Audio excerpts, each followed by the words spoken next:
Hello friends, today we are going to see sulfur based oxidizing reagent. In this, the first one is swarm oxidation.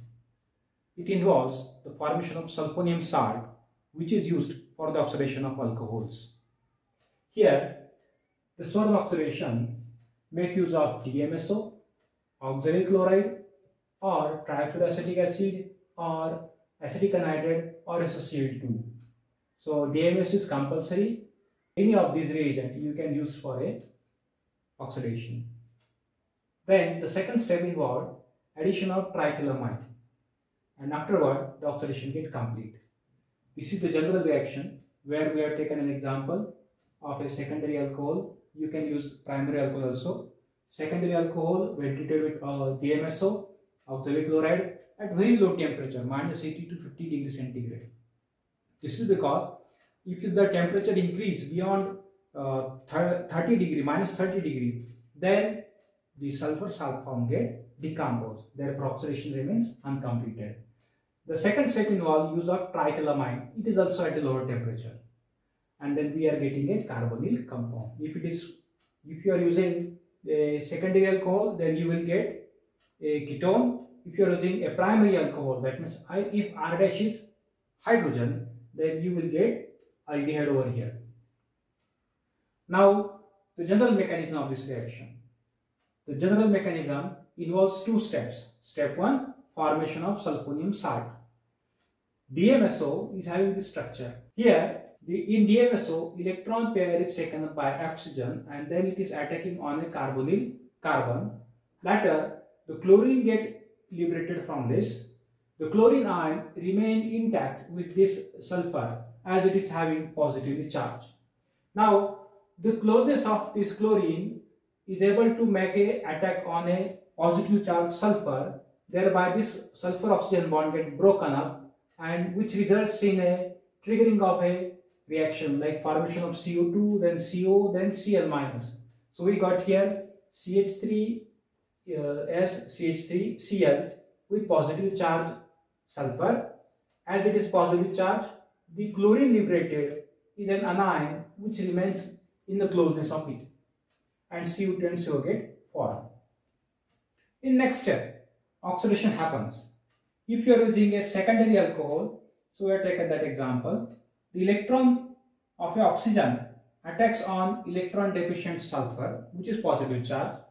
Therefore, this sulfur chlorine bond get broken up, and which abstracts, this Cl minus abstract a hydrogen of positively charged oxygen, and electron goes to a oxygen. Therefore, we get this structure. Here again sulfur is having positively charged. Therefore, the chlorine which was in the close vicinity of this sulfur positive charge remains in closeness. Now, the triethylamine is added. The added triethylamine takes up a proton of CH3 group and makes this CH2 group negatively charged. This negatively charged CH2 then abstracts the proton which is attached to a carbon which is attached to a oxygen.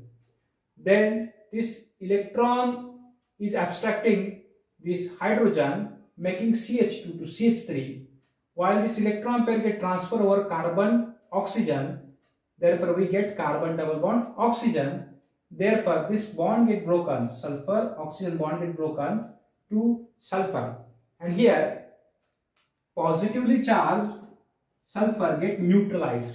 Here positive charged sulfur get neutralized, and we get a ketone, and the triethylamine is consuming a hydrogen chloride liberated during this reaction.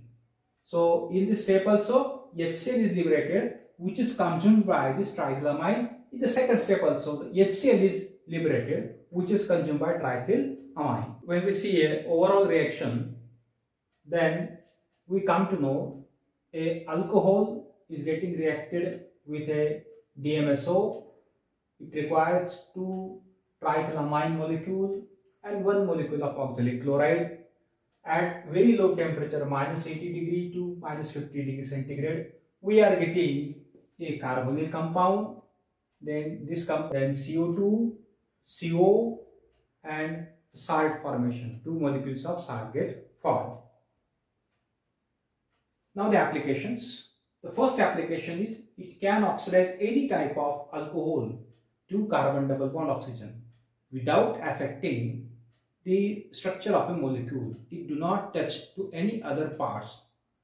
Therefore, the acid sensitive compounds like epoxides, carbon double bond carbon, carbon triple bond carbon, etc. are remain intact. It do not form any side product. This is very important. Excellent yield is obtained. Nearly 90% yield is obtained during this reaction. It do not causes any enolization of allylic alcohol also. So you are getting very single product. Very important, stereochemistry is also remains unaffected. So it is not going to change its stereochemistry. And last and very important, the separation of the product is very simple. Why it is so simple? If you see the side products, this is volatile liquid. So it can be removed under vacuum. CO2, CO are gases. And this salt is soluble in water.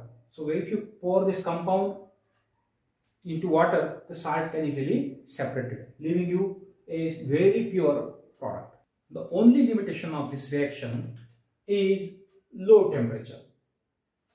If the reaction crosses -30°, then sulfur salt form get decomposed and your oxidation remains uncompleted.